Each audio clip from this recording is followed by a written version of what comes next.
Well, hello and welcome everyone to the penultimate installment of Jesus International, our Zoom series exploring research that our fellows are undertaking that cross international boundaries. I'm really excited to welcome our current Vice Principal, Professor Katrin Kohl, alongside Professor Caroline Warman to discuss creative multilingualism.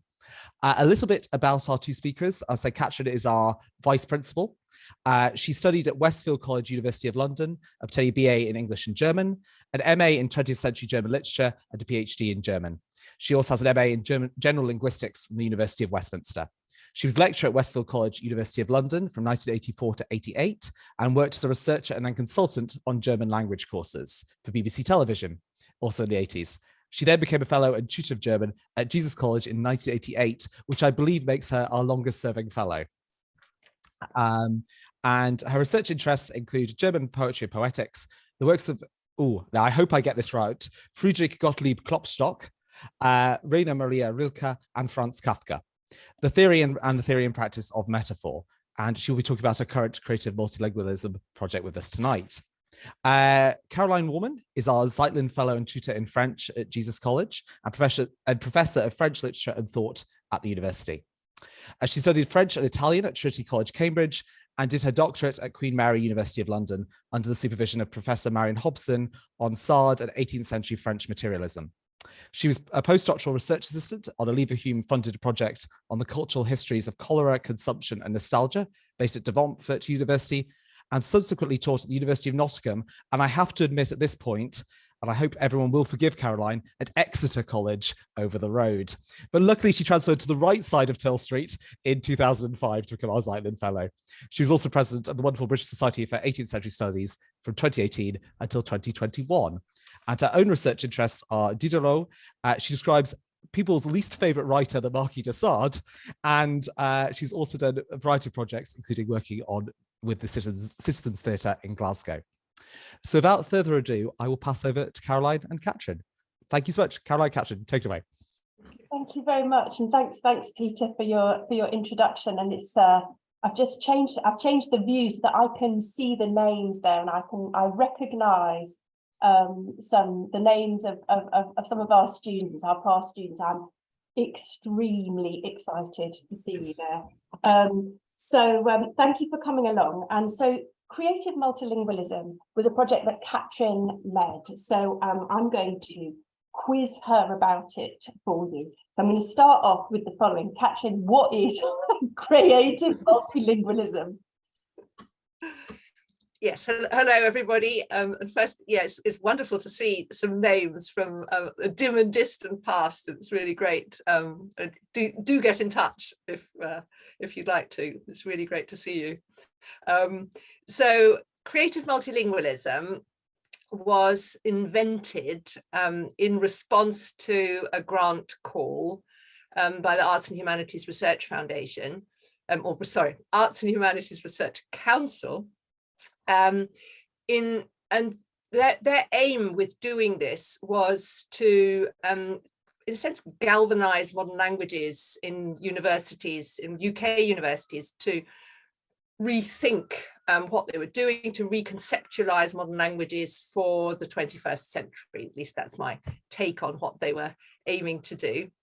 And it was a very ambitious program, I think, sort of for the subject, hugely important and quite rare to get the kind of money that they were willing to invest in this, which was up to about 16 million for 4 projects which were funded, and each one had to, so that the real challenge was that each one had to develop a vision of what they were going to do over 4 years, completely from scratch and with very little guidance. Other than that, it had to be multidisciplinary.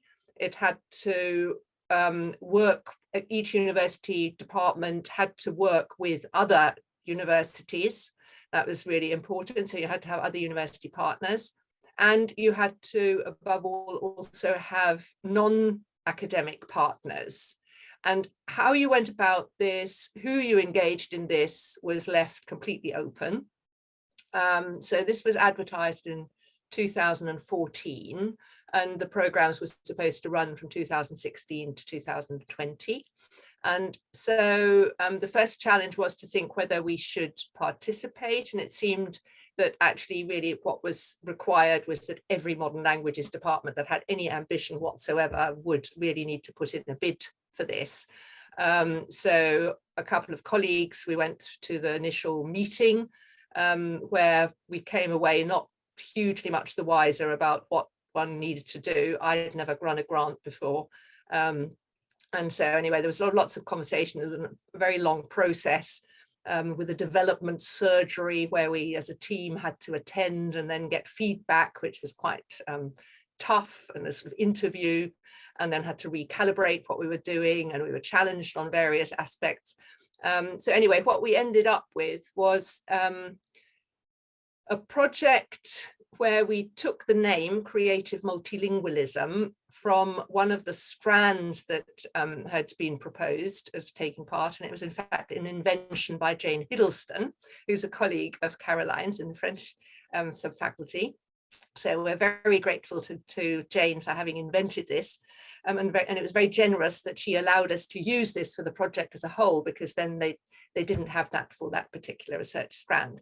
And we had 7 research strands that spanned different disciplines. So I was running one on the creative power of metaphor.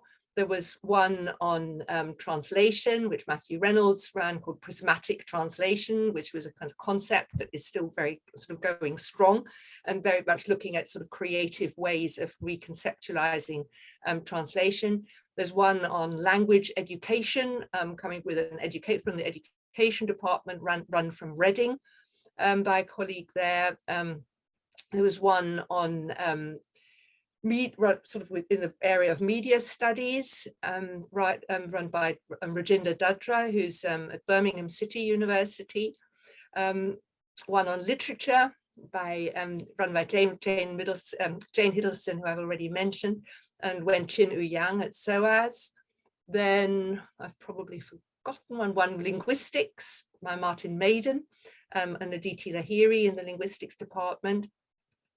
And a strand that was particularly, in a way, controversial, but also particularly interesting in some ways in what we did, was one that was proposed by Andy Goslar, and who's in the Department of Biology and Anthropology, and he spans the two.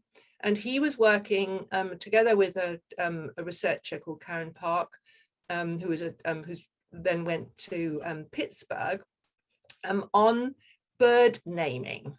So the challenge was how we would integrate this project on bird naming into our project, whether it could be integrated, how it could be integrated.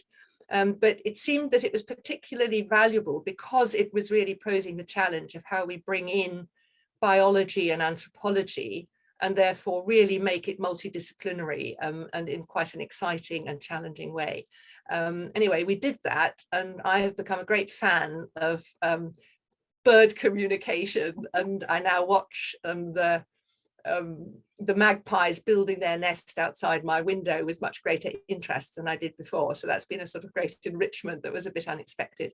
But really what creative multilingualism is about then is exploring from a very wide range of angles how languages are about communication, but they're not just about individual, as it were, sort of constructs with clear boundaries that enable us to communicate, where we must be quite clear about what is correct English and what is correct German and so on, but also viewing it very much as a creative resource that enables us to think creatively, that gives us tools to think creatively and work creatively and communicate with each other in creative ways, and as it were, construct communication networks and so on, and relationships.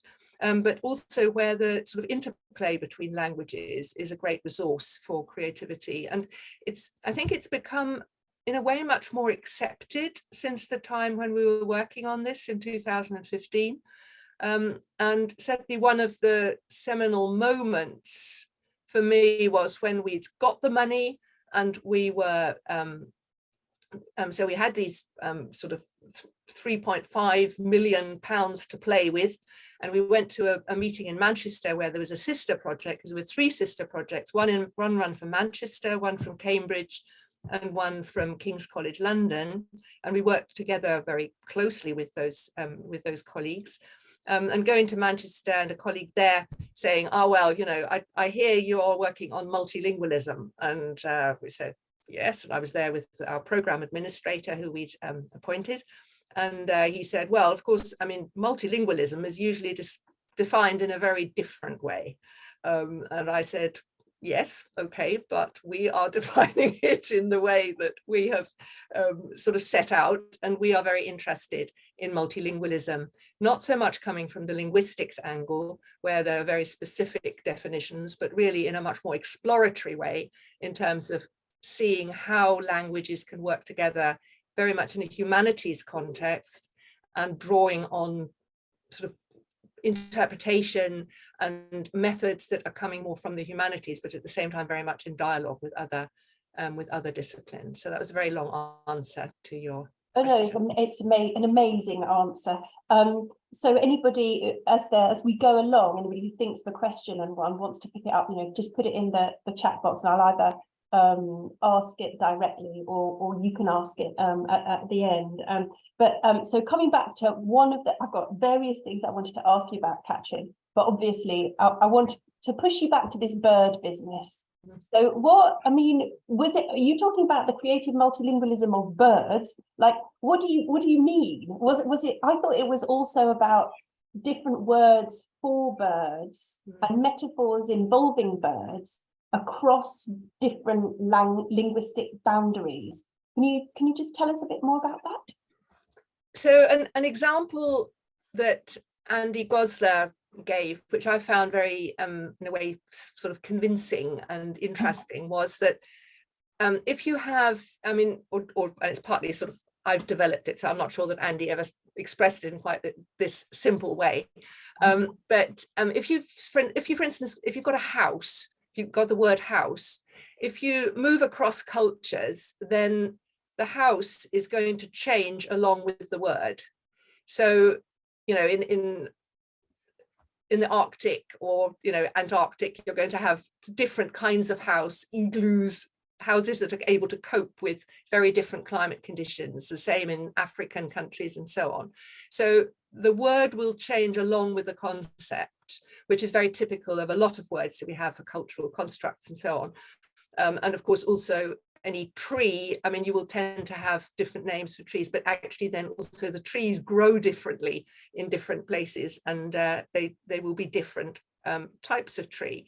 Whereas you might have a swallow that will migrate across 5 continents, and that means a huge range of different language communities, but it will always be the same swallow, identical swallow, that it becomes a very interesting way of tracing what happens to the sort of the ways in which human beings respond to one particular object, as it were, how they name it, and then also how that particular creature in this case becomes embedded in the local cultures through certain habits that it has and that the cultures have in response. And then you get a huge range of different names. I mean, some of the statistics that Andy has of how many names there are in different dialects, for instance, for a particular type of bird, some are extraordinarily rich. And across different dialects, there will be sort of huge amount of movement in terms of how the bird is connected with the environment. Now, that also has a huge importance for conservation.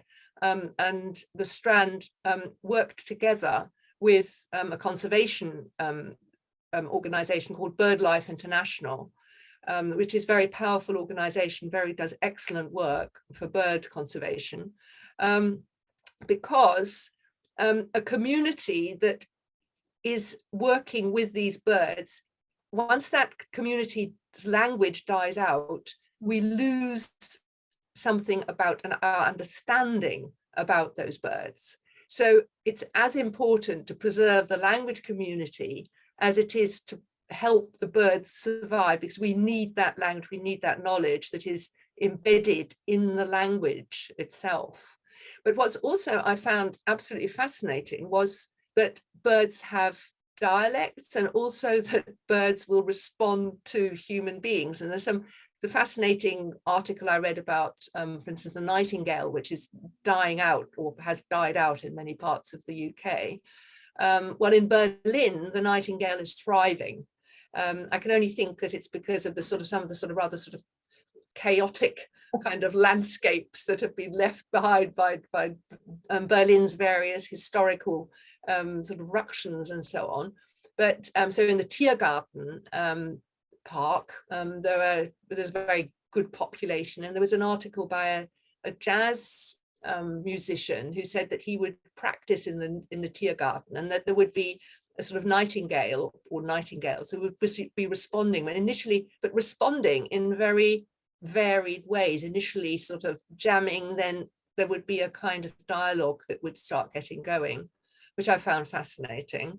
But also an article I read about a community of yellowhammers, type of bird, that in New Zealand, who were identified as having been, as it were, imported from the UK, something like the 17th or 18th century, and that still had a distinctive dialect, as it were, that allowed the researchers to extrapolate what yellowhammers in the 17th century in the UK, how they must have, as it were, communicated. And I thought that was so interesting, because I think there's a huge amount of research coming out now, perhaps because we've finally moved on from thinking that humans are special because they have language and therefore they're much better than animals, and actually recognizing that animal communication is just as complex. And so that we're now finding that even things like dialects and very group-specific ways of communicating exist with animals. And then that, of course, begs questions about why do we have languages, and why do we think it's important to have languages? Why do we value them? And it's quite clearly that we want to differentiate ourselves from other groups. And so then standardization becomes a very interesting area to look at. And I grew up with German and English, those very strongly standardized languages going way back. Now, by contrast, so that you would be very clear about what's the boundary between correct English and something that's incorrect. But that, of course, is continually shifting. Continually, you have new words coming into the language. And it depends on how does that language cope with that? How does the dictionary project cope with that, like the OED, for instance? But say I was talking to a surgeon who came from India, and he said, well, in India, if you live in a high-rise flat, flat in a high-rise block, in the middle of Delhi or somewhere, you might be talking 5 languages in a day, because everybody in that house will have come from different parts of the country. And then you think, well, is it each one is talking a completely different language, or are the languages actually more like dialects, and that there's more sort of fluidity between them? And of course, if you're communicating with people, then you will be, if you're not so much bothered about whether it's correct or incorrect, then you will simply be drawing on what helps you to understand what's going on, and therefore communicating perhaps very effectively, even though what you share might only be about sort of 50% of the actual language. Yeah, I mean, and thank you. And that was making me, so from the birds and the bird dialogues, and now you're talking about sort of different human dialects and languages. It was reminding me of another aspect of this, of your project, to do with schools, because so I teach French and you teach German, and within Oxford what we teach is European languages, broadly modern European languages. But I think that's how you started out the whole project, thinking like, how can we valorize these languages that we worked on so deeply? How can we promote them within schools? But that you moved to a slightly different position about valuing the many, many languages that are spoken within schools already. You know, we're used to thinking about the UK as a, you know, not very sort of gifted or resourceful or interested in languages, whereas actually that's not true, that we have many, many languages being spoken all the time. It's just that they're not being taught formally. And so that you began to, or, you know, that the project began to encourage work on that and thinking about that. Is that right? I got that right? Yeah, no, absolutely. So I think what motivated me to put in the bid for this grant in the first place was partly my interest in metaphor, and what I was wanting to do is sort of project on the creative power of metaphor, which I'm still in fact working on.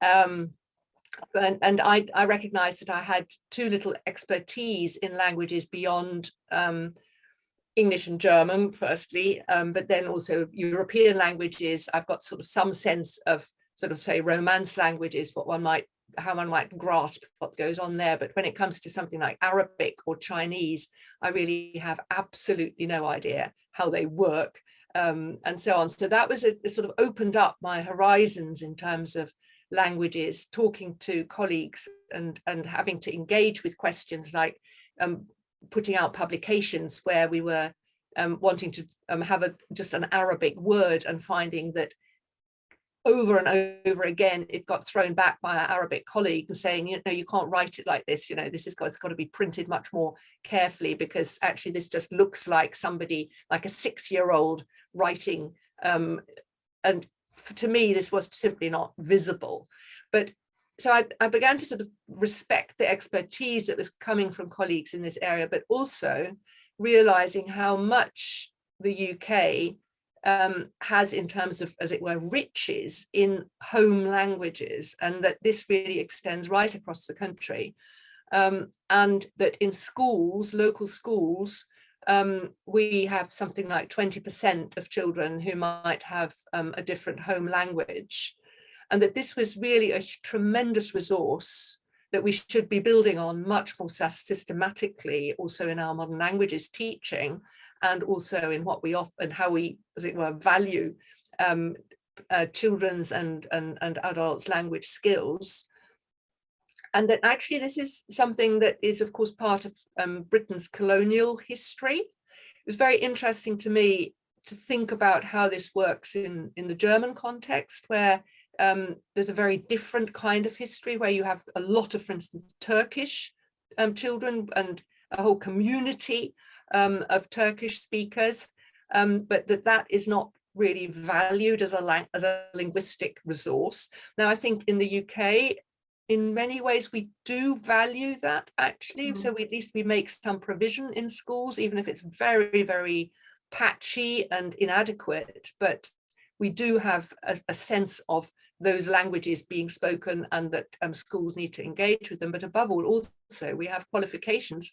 So you can do GCSEs in some 16 languages, A-levels in a considerable number. Again, there are challenges with running those, even examining them. There was a push to abolish them. Last time there was a move towards a different exam syllabus. The exam boards wanted to pull out, but there was fortunately a big move very fast from the all-party parliamentary group on modern languages to try and counter that move. And the schools minister and the education minister at the time, Nicky Morgan, respected the push that was coming also from MPs, for instance, with Polish communities, who were very concerned that this qualification should be cut. And so we still have some 16 languages that you can do. And they won't typically be taught in schools, but they can be taught in schools. They can be taught in, for instance, extra classes, if you've got parents who are keen to teach children these languages, or in supplementary schools, again, very challenged in terms of funding, but they do still keep running. You have Saturday schools and so on. So there is actually a tremendous amount going on across the country. And I have noticed that, so I run an Oxford German network, so we've been running competitions for some 10 years, the Oxford German Olympiad, which I hope everybody will advertise as widely as possible. And I've noticed that amongst the winners who come to our prize giving, which is sort of 70 or 80 children every year, and young adults, teenagers, that looking at the names, looking at the children, there is quite clearly actually huge talent that is being channeled into modern languages, and where they are actually doing very well, because there's a very high proportion amongst the winners of these prizes, and particularly up to GCSE. After that, it somewhat falls away.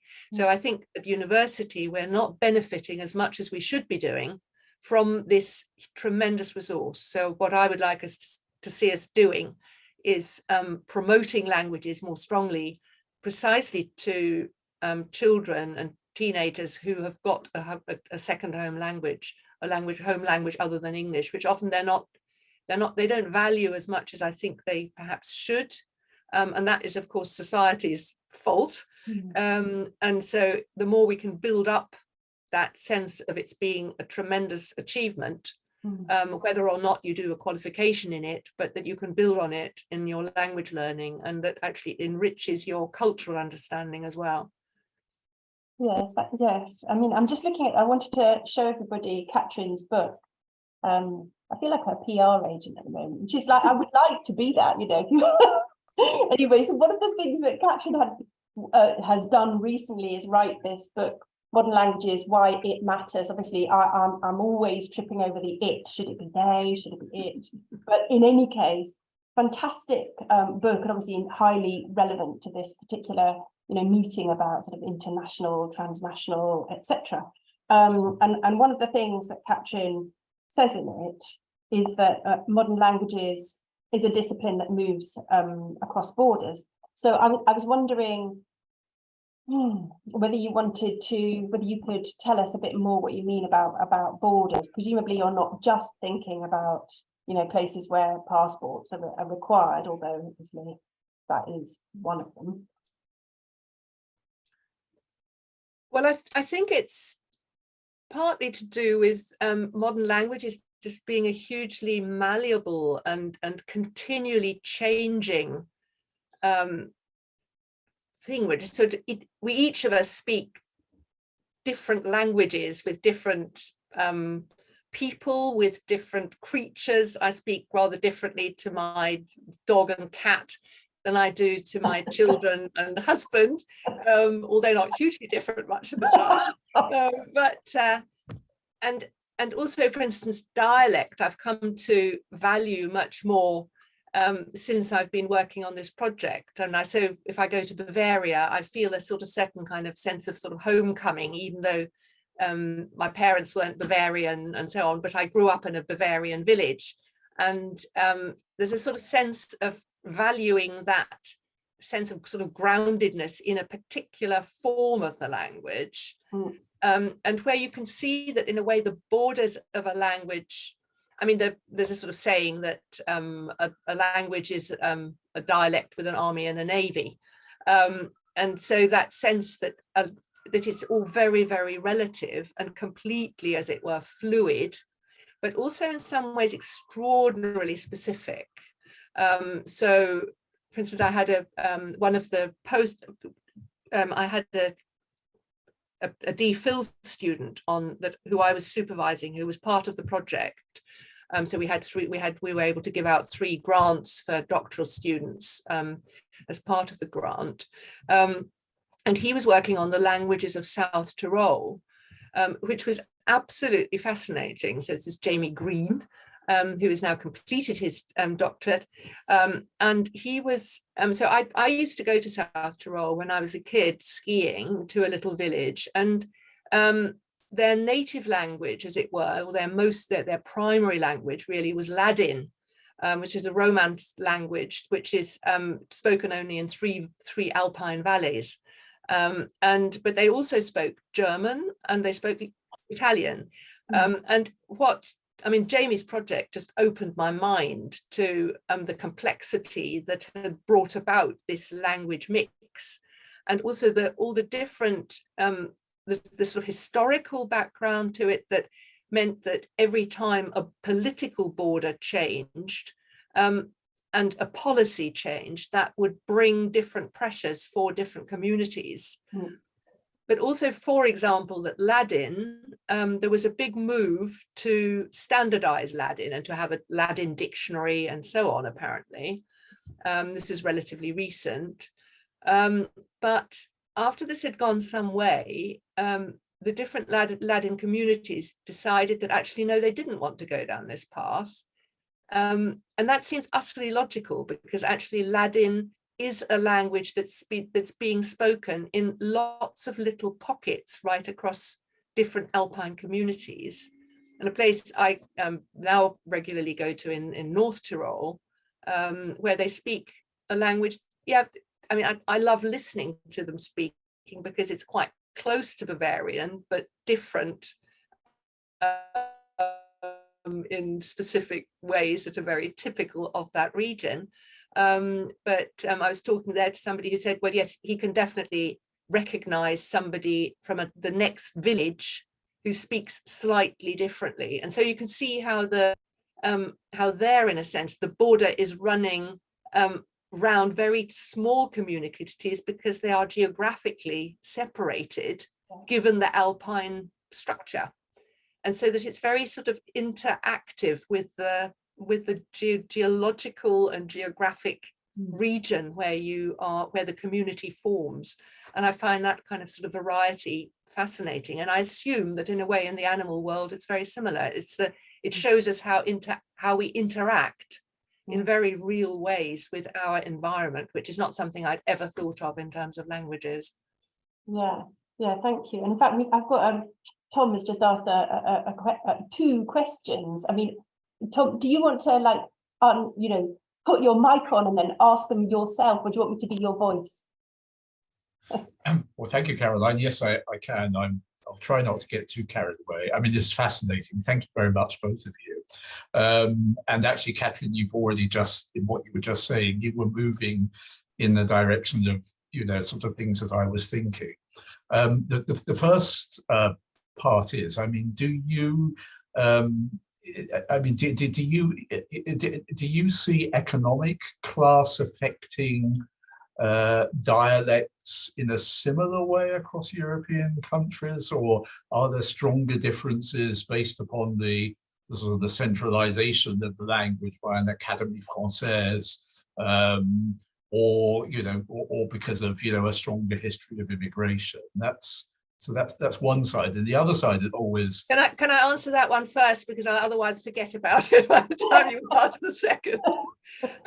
So I think what your question prompts me to think that, and from what I was sort of getting onto earlier, is that probably every aspect of our culture can and does affect our language. And that's happening in a sense dynamically all the time, and that built into every language is an innate, as it were, potential for creative variation, which I think we saw in spades with the pandemic. So every community that was suffering from the pandemic, and that means the whole world, was responding to it linguistically and using one that I particularly liked was, sort of a Corona coaster. What does that mean? I think nobody had any difficulty engaging with that metaphor, come invention, come neologism, and so on, because we immediately knew that it was sort of roller coaster, and it was Corona, and it was the emotional stuff. So everybody has kind of associations that allow us to communicate, even though the word might be something you've never ever come across. And also each language has different ways of being able to be creative. So in German, it's the way in which you can stick bits together and put a different prefix in front of a verb. And it's not in any dictionary, but nobody has any difficulty understanding it because the mechanism is familiar. Whereas English works much more with sort of homonyms. And so each language has its own mechanisms, but in every language, there are these possibilities for expanding it. And I mean, the OED introduces, has a sort of 3-monthly list of new words, which they've integrated. And of course, the OED's become much more responsive to that now that it goes online, so they don't have to produce a new edition. So suddenly the OED, so it's responding to new technological possibilities, and that means that suddenly it becomes part of the standard language, the recognized standard. Whereas on the other hand, say the Académie Française is very differently set up with different types of boundary, with different assumptions about what's in and out. And in that way, very different. In Germany, they are incredibly excited in the most negative possible ways about gendered language, so that it's hugely controversial, and it's become a political hot potato, where sort of the right-wing parties saying anything to do with discussing how we deal with gendered language is in itself a sort of attack on a national treasure, whereas in English, actually, we're kind of more relaxed about it. And yeah, okay, so you just use they instead of he or she, so what? You know, and so there's very different sensitivities, and they will be dictated in part by, it might be by economic considerations. I mean, if one thinks about, for instance, the Turks in Germany, the reason there are many Turkish people in Germany is purely for economic reasons. And then society changes in response to that, and then language becomes part of that process. Thank you very much. Now, part two, I'm aware of time is, but it is a bit, maybe this is a difficult question. I mean, how would you both define dialect? And is that something that is different from saying just a regional variation? And I'm thinking particularly, you know, as a Germanist, we very recognize Schweizerdeutsch or Bavarian German as something that is very different and has differences, consistent differences across grammar and so on. But in English, you know, I struggle with the idea when I hear people say, "Oh, well, you know, that's Nottingham dialect," and I tend to think. So I've kind of given you my, but what do you think? Is dialect? How would you define this? I mean, I think from the point of view of linguistics, these are all varieties, and I think the point about a language is a dialect with an army and a navy, in a way, gets the point that it's really a question of status then, if you're going to define something as a language versus a dialect versus a regional difference. I think probably the way to look at it is that even within a family, we develop certain, I mean, my family happens to like Fawlty Towers, and we've always sort of enjoyed watching Fawlty Towers. Therefore, there are certain kind of words that just trigger certain associations, and we each know what we mean by it. But it means it's got a certain kind of value within that little tiny group, which is to do with habit that have been jointly formed. And I think a dialect, a regional variety, in a way, the principle is the same from the tiny, tiny group right through to a whole nation. So yeah, I don't think I'm going to add anything to that. I mean, I think I just sort of agree, but I share your view, you know, that in England the dialectal difference is less than in some places, and often it's just a question of, you know, some, you know, exciting words that they happen to use. But I think in the difference I would see between England and England, I think one probably has to say, and Germany would be that in England, for a very, very long time, the concept of the Queen's English, or then it's renamed received pronunciation, has class associations. So therefore it has status associations in ways that in Germany, for historical reasons, but also the reason that the aristocracy was abolished after the First World War, it means that there isn't the same kind of association in class terms. Certainly when I came from, I mean, I didn't become aware of those class associations until I lived in England. Initially, I just didn't know what people were talking about or what their sensitivities were. But after about 3 years of living here, I then found that I was making the same kind of class assumptions when I heard a certain variety. And at that point, I realized that I'd sort of in a way kind of assimilated certain associations, which in Germany I wouldn't be having in the same way, because actually there you might find somebody who's very well educated, high status, rich, who would be quite happy speaking Bavarian. Yeah, I mean, it's making me think of a really interesting interview that I saw given by Lord Reith a while ago, when he was being quizzed on BBC English and whether it had imposed a particular way of speaking across the land. And he said, and he had a strong Scottish accent. He said, we tried to find a way of speaking English that was least annoying to everybody.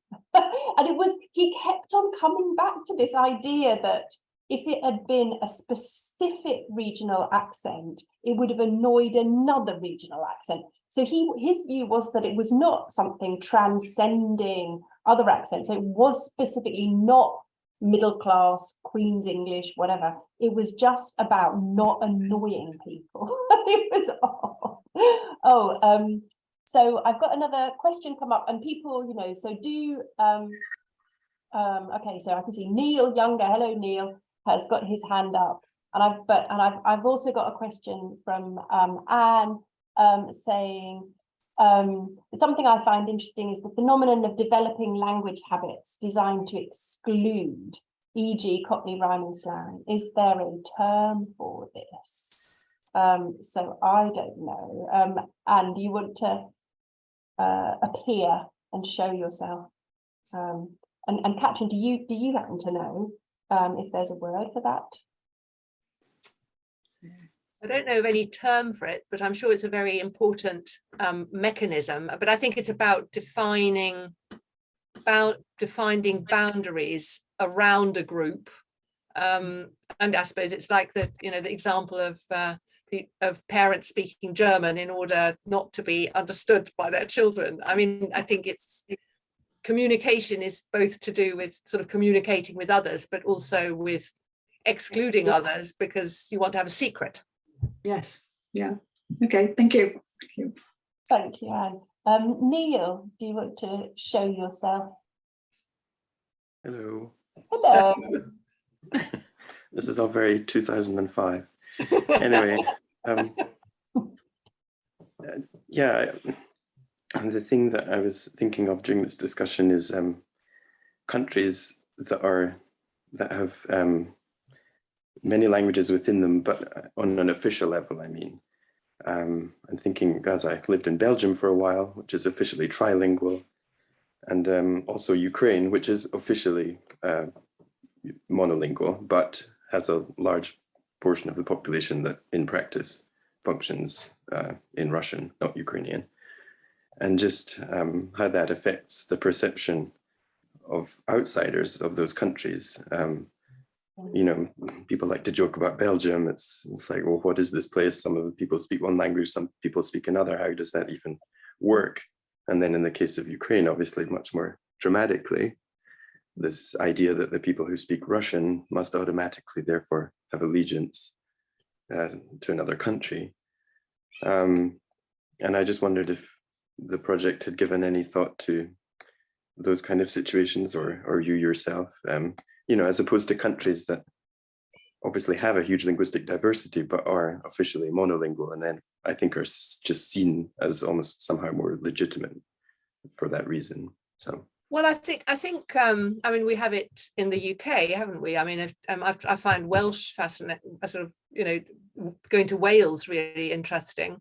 And of course, Jesus has a very close link with Wales. So we get quite a lot of students from Wales who have come through as Welsh, sort of with Welsh being their first language. And I find that really interesting, that actually it is very much within the UK that we have this, and I mean the project that Wales has gone through in building up its language from a point where it was beginning to die out. And I think sort of, well, Ireland, Northern Ireland is dealing with the same issues, Scotland to some extent. But you can see each language community approaching this in a different way, and then also that the status of that language shifting over time, and probably also then a matter of being sort of quite contentious within certain communities. And yeah, I just think that it's part of the way that communities work, and that status of languages goes hand in hand with political status, with power. And it comes back to the point earlier that I think language just interacts necessarily with literally every aspect of our cultural life, because every aspect of our cultural life is linguistically mediated, and that is our primary way of building identity, and it may be multiple identities. And yeah, South Tyrol was another example where one could also see that you had 3 language groups interacting, but now also, in fact, migration bringing in quite different language groups. What is their status then? Do they become a sort of lesser form of sort of linguistic diversity that isn't officially recognized in that trilingual community? So I think these things are continually in flux, and all of them shaped by the various cultural factors that are part of that, and continually changing as political situations, political boundaries and so on change. Yeah, I mean, I'm just seeing on page 115 of this excellent book, Katrin says languages are often represented by national flags. However, such a connection takes no account of the complexities. So I suppose that's one of the answers to the problem is nationalism. And actually, we have a very interesting comment from Adrian Harris. It's Adrian next and then Ruth, saying, hello from Brussels. Has funding for research in multilingualism gone down since Brexit? Now we will vomit on the spot. Yeah, Adrian, do you want to, can we see you? You don't have to show yourself, but it is nice. Well, it'll take me a second for my camera to start up, but I can see myself. Hello, how are you? Although I'm just wondering if, let's say, as part of the recent policy approach in the UK, whether in fact the approach to multilingualism has, let's say, turned down, and that the UK government is basically looking much more to close in upon itself at a national level, rather than promoting what in the end was very, very widespread in Europe, was this feeling of integration of Europe through multilingualism and bringing cultures closer together. Is this changing the UK? I must, just to add to what Neil said, Grüßen auf Wien, we do actually speak quite a lot of English here in Brussels as well. Terrible English, but then it's one of the different forms of English. Yes. Well, I mean, I think in a way, the chief challenge for modern languages or for language diversity in the UK, one might say, is the fact that global English has become such a thing.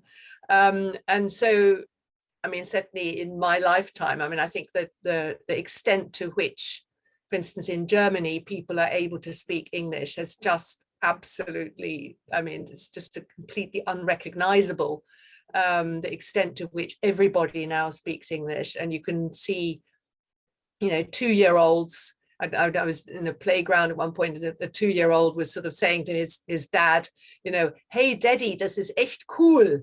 And so in this 2-year-old's sort of short statement, there were already 2 sort of English words. And I think that is really the chief challenge, that the motivation for learning languages in the UK is simply so weakened by the fact that you have no practical advantage from it, really, if you go abroad. And that was actually a very powerful motivator for our research project, which was to say, okay, the practical motivation for learning languages has really more or less disappeared, and we have to acknowledge that. It's no longer any use saying you must learn French so that you can order a coffee in Paris, because in Paris they will probably then talk to you in English anyway. So you need, and that's where I think the focus on creative multilingualism came in, because it seemed that that was a way of saying, well, actually languages is about much more than practical, useful communication, because that's certainly when I started out doing, language projects for the BBC, I mean, that was sort of increasingly going towards teaching, say, business German, because you needed business German if we were going to go join the EU. Well, that was a complete flop, because Britain joined the EU in all sorts of different stages, but at no stage was it really necessary to speak the language, because you needed to speak it at such a high level to be able to use it in practical terms, say in a business negotiation. It was useful for social purposes, but really the usefulness needed, I mean, you needed to learn so much of it for it to be useful, that I think in order to make it attractive, you need to really show that actually it's something that is built into our life as human beings. And that is also one reason why every language should be valued.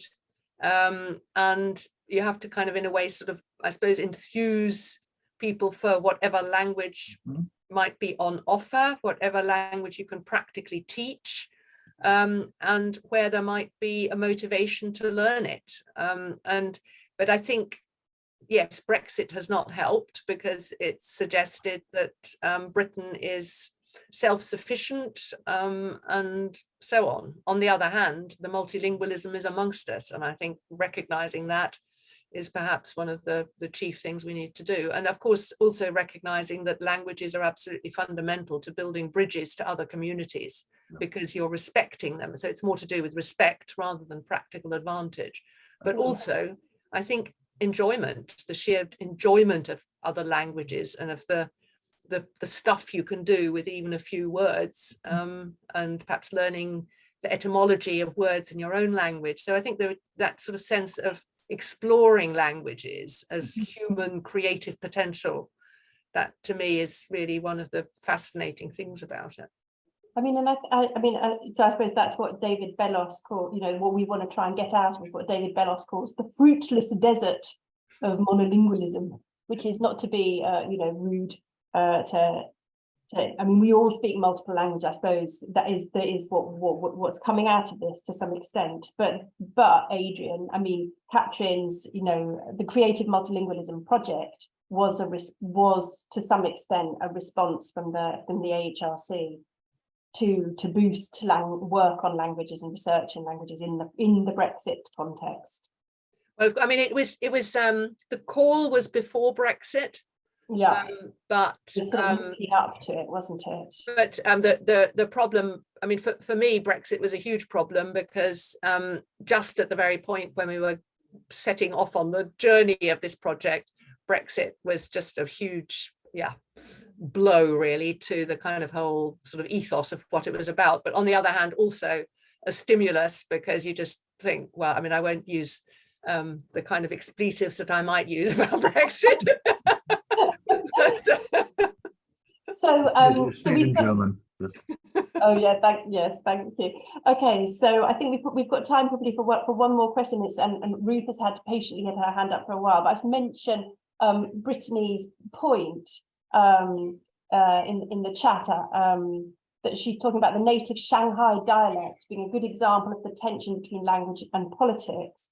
In the school playground, children were reminded to speak Putonghua, which is the nationally recognized Chinese language, and not to speak dialect. And there is obviously tension with the exclusivity of the dialect versus the nationally adopted tongue, and it's filtered even into school playtime. So that's, you know, really, really fascinating. Thank you, Brittany. Ruth, we are listening. Oh gosh, there's pressure. Sorry.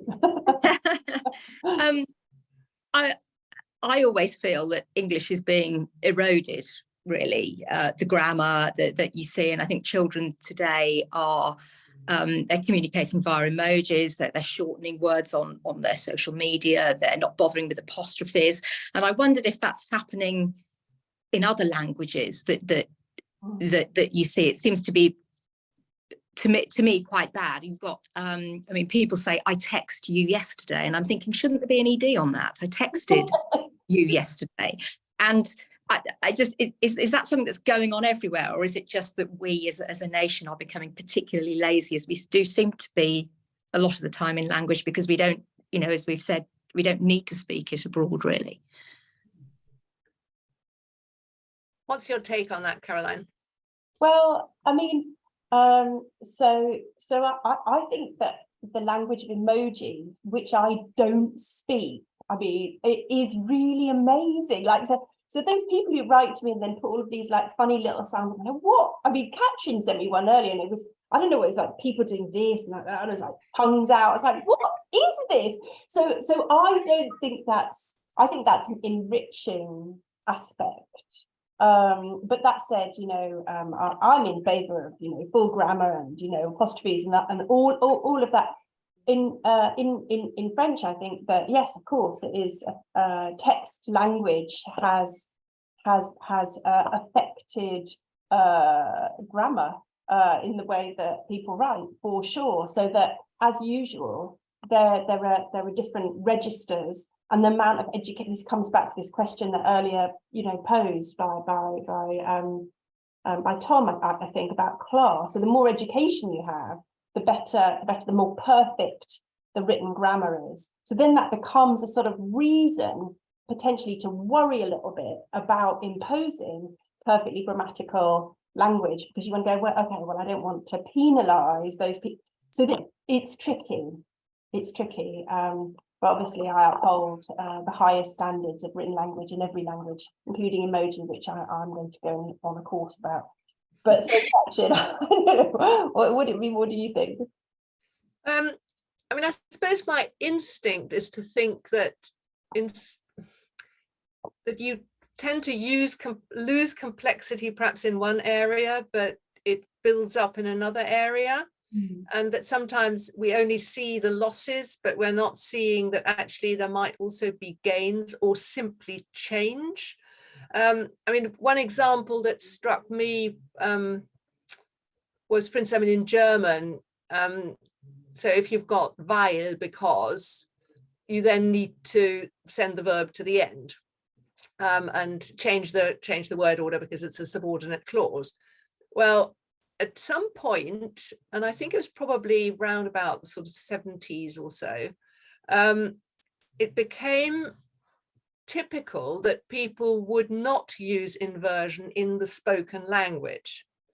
Meanwhile, it was still incorrect not to invert in the written language. So the written language preserved the old form, but in the spoken form, it initially sounded like just very sloppy grammar.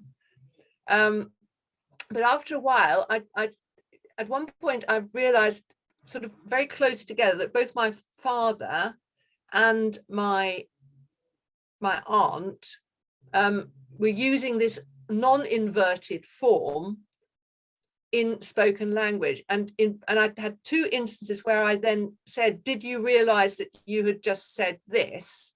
And they flatly denied it. They said they would never, ever say that.